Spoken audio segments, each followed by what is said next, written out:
retrospectiva, começando aqui pelo Sérgio Cabral. Então vamos lá. Esse meu erro de postura, né, de apego a poder, a dinheiro, a tudo isso, né, isso é um vício. Pronto. Vou chamar do Joesley também, a gente Tá explicado o caso Sérgio Cabral. Muito bem. Joesley.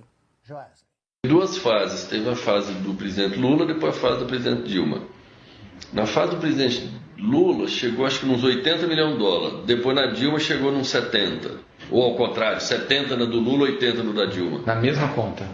Eu abri duduas contas, tudo conta então, minha. Mas você já tinha quanto abriu especificamente para deixar o dinheiro do Guido lá? Eu chamava, eram umas continhas que não tinha pra gente nada lá. Sim. Eu que controlava e tal. Eu tinha uma, eu comecei a usar. Aí depois eu abri outra, foi quando a presidente Dilma ganhou. Produção preparada aqui, Augusto, temos Antônio Palocci. Maravilha. Agora, é bom destacar só o seguinte, são continhas, né?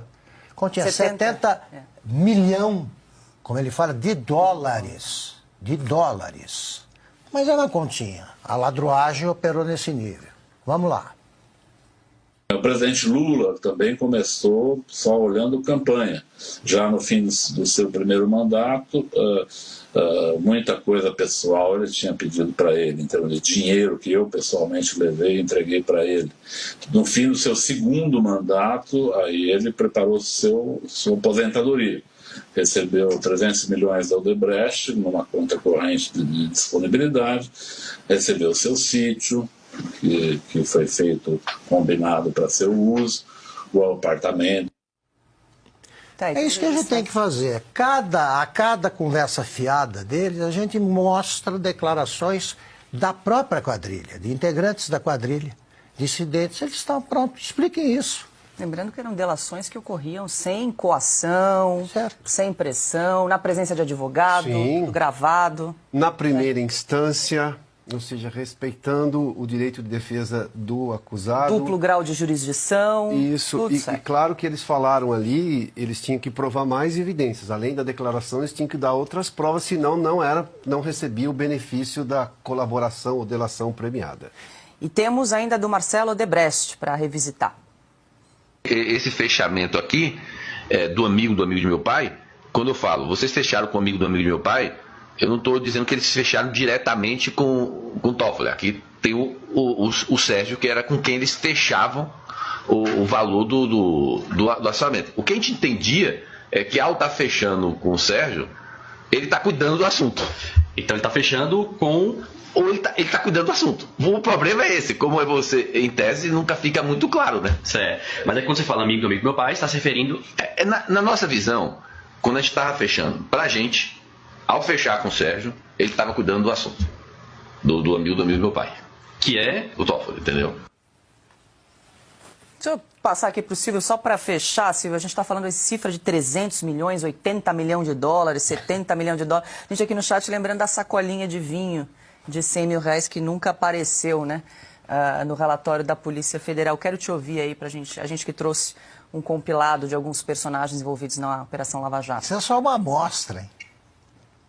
Eu adoro acompanhar esses filmes, porque essa é a história real e não a história que a imprensa velha hoje tenta contar e não a história que o Supremo Tribunal Federal tenta contar. Não, essa é a história real, são réus confessos. Por exemplo, ali estava o Sérgio Cabral diante do juiz Marcelo Bretas, por exemplo, quando ele diz que ele tem o vício de roubar.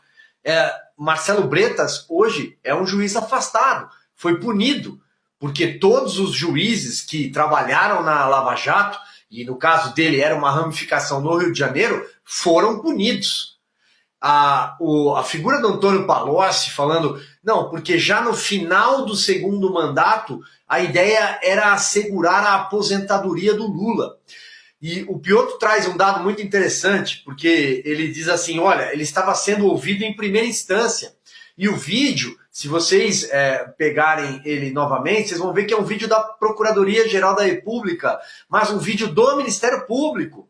Então, havia a chancela do Ministério Público. Hoje, a gente assiste o inquérito 4781 que foi prorrogado, Paulo, e que comentamos tanto ontem, por mais 180 dias, que foi aberto de ofício sem a provocação do Ministério Público, ou seja, à margem da Constituição.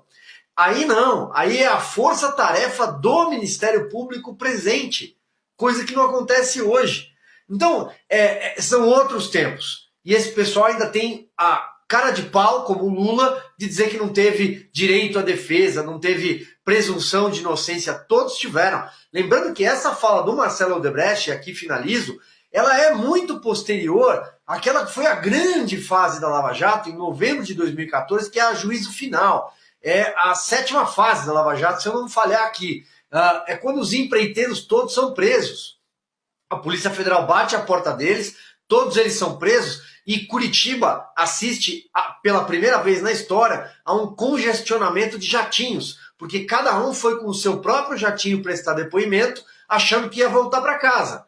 E todos ficaram lá. E aí as esposas que foram acompanhar, foram ao shopping enquanto eles estavam prestando depoimento, e entenderam que eles estavam presos, e voltaram com travesseiro com pena de ganso, chocolate belga, e aí essa cena é inclusive descrita com perfeição num filme, Polícia Federal, a lei é para todos. Mas acho que tudo isso é passado, né? O Brasil não viveu nada disso, segundo o Supremo Tribunal Federal.